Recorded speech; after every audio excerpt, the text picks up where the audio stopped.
Rana homemade কিচেনে আপনাদের স্বাগত জানাই। আজ আমি বানাবো ব্রয়লার মাংস দিয়ে ফুলকপির ঝোল। তার জন্য আমি এখানে 500 গ্রাম ব্রয়লার মুরগির মাংস নিয়ে নিয়েছি, ভালো করে ধুয়েও রেখেছি। এবার ওর মধ্যে নুন আর হলুদ মাখিয়ে নেব, আর দিয়ে দেবো পাতিলেবুর রস দিয়ে এটা ভালো করে মাখিয়ে আমি আধ ঘন্টা রেখে দেব, যাতে মাংসের মধ্যে নুনটা ভালোভাবে ঢুকে যায়।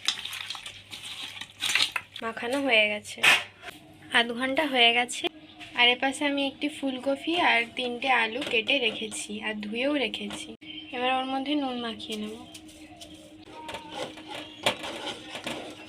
আর আমি আগে থেকেই কড়া বসিয়ে রেখেছিলাম, এর ওর মধ্যে পরিমাণ মতো সরষের তেল দিয়ে দিচ্ছি।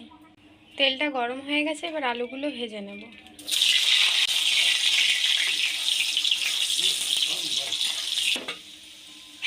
আলুগুলো ভাজা হয়ে গেছে, এবার আমি তুলে নেব। এবার ওই তেলের মধ্যে কেটে রাখা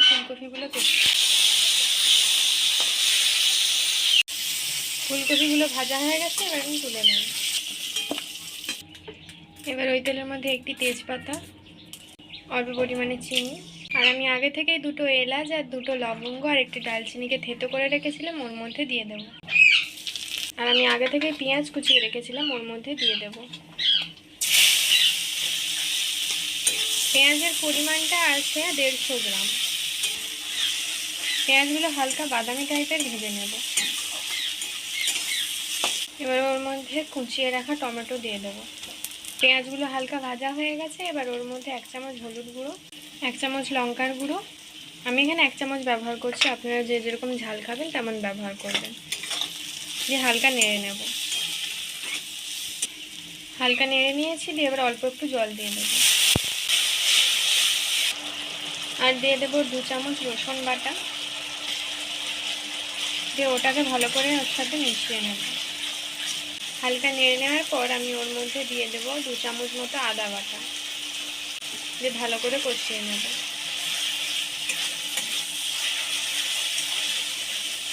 যারা যারা আমার চ্যানেলটিকে আগে থেকেই সাবস্ক্রাইব করেছেন তাদেরকে অসংখ্য ধন্যবাদ। আর যারা যারা সাবস্ক্রাইব করেননি তারা জলদি সাবস্ক্রাইব করে দিন, যাতে নতুন নতুন রান্নার ভিডিও আপনারা দেখতে পারেন। ভালো করে কষিয়ে নিয়েছি, এবার ওর মধ্যে জল দিয়ে দেব।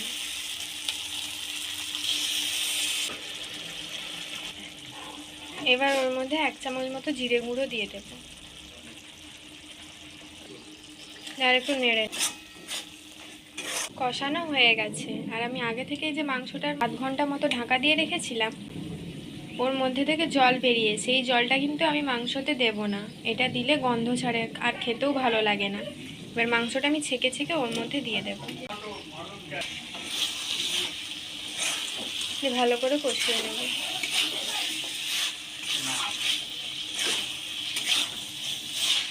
একটু নেড়ে নেওয়ার পর আমি ওর মধ্যে ভেজে রাখা আলুগুলোও দিয়ে দেব।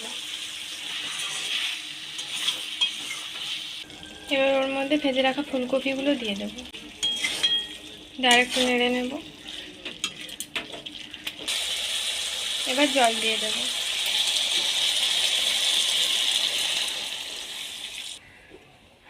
এবার এর মধ্যে কুচিয়ে রাখা ধনেপাতা দিয়ে দেব, দিয়ে ঢাকা দিয়ে দেব। ঢাকাটা খুলে নেব।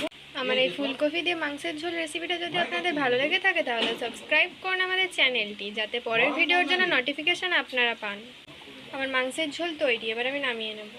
নামানো হয়ে গেছে। এটি দেখতেও যেমন সুন্দর হয়েছে, গরম গরম ভাতের সাথে দারুণ লাগবে খেতে। তো আপনারাও বাড়িতে বানিয়ে খান আর কমেন্টে জানাবেন কেমন লাগলো। তো ভালো থাকবেন, সুস্থ থাকবেন, টাটা।